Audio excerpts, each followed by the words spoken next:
Have you ever heard that tech buzzword Kafka and just kind of nodded along wondering what it actually is?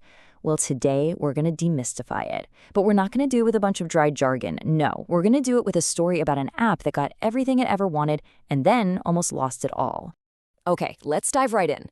Picture this. You've built an e-commerce app. Let's call it Stream Store. It's your pride and joy. And then one morning you wake up and boom, it's gone viral. We're talking hundreds of thousands of new customers overnight. This is it, the startup dream, right? Well, maybe not. Because just as fast as that dream came true, it flipped into an absolute nightmare. The app starts crashing, orders are failing left and right, and your big viral moment is suddenly turning into a viral disaster. This brings us to the Black Friday nightmare. We're going to look at how Stream Store's biggest success, a massive sales event, brought the whole company to its knees. And it all came down to a fundamental problem with how their system was built from the ground up. So on one side, you've got the dream, right? A viral hit, sales through the roof, just explosive growth. But the reality for their users was, well, it was awful. People staring at loading spinners, the site crashing over and over, and sales just vanishing into thin air every single minute. The architecture that looks so clean and simple on a whiteboard just completely fell apart under real-world pressure. So what was the culprit here? I mean, what really went wrong? It basically boiled down to three core problems. The first one is something called tight coupling, which is just a fancy way of saying all the different parts of the app were way too tangled up together. Then you had synchronous communication and these deadly single points of failure. Let's see how that all played out. The best way to think about it is like a game of dominoes. See, the communication was synchronous, meaning each step had to wait for the one before it to finish. So if the payment service slowed down for even a second, the order process would just freeze, waiting. That payment service became a single point of failure.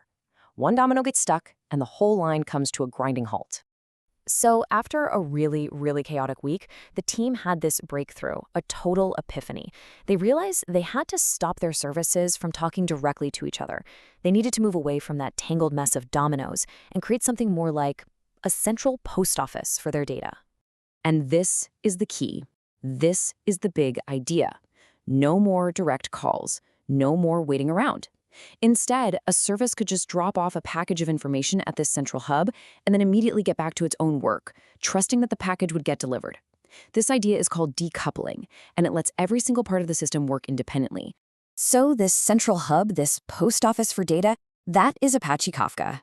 And to really get how it works, you just need to understand four core pieces. It's actually way simpler than you might think.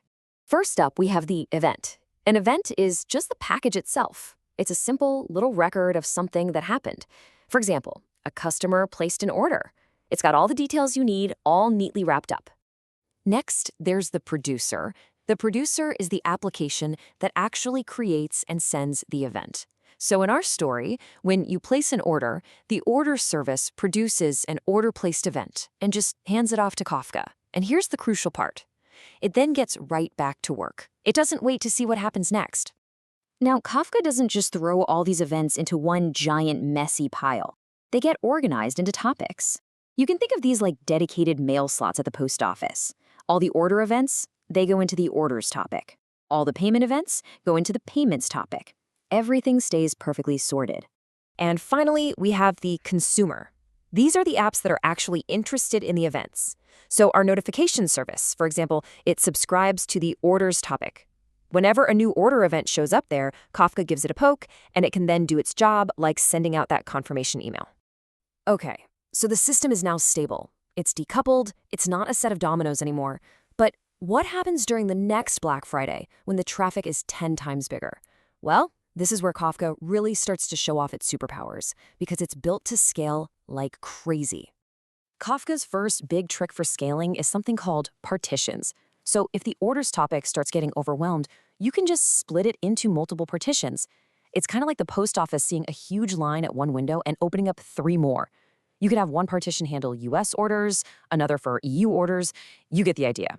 It splits the work and keeps everything moving lightning fast. And that same idea works on the other end too. Let's say our one notification service is just getting buried in emails to send. No problem. You just start up a few more copies of it, they all join what's called a consumer group, and Kafka is smart enough to automatically split the work evenly between them.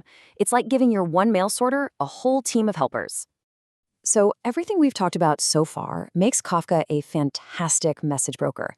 But there is one more feature, its secret sauce, really, that elevates it into something much, much more powerful. And here it is.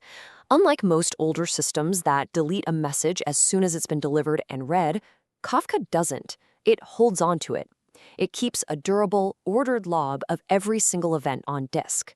And you can tell it to keep that data for a few hours, a few days, or forever.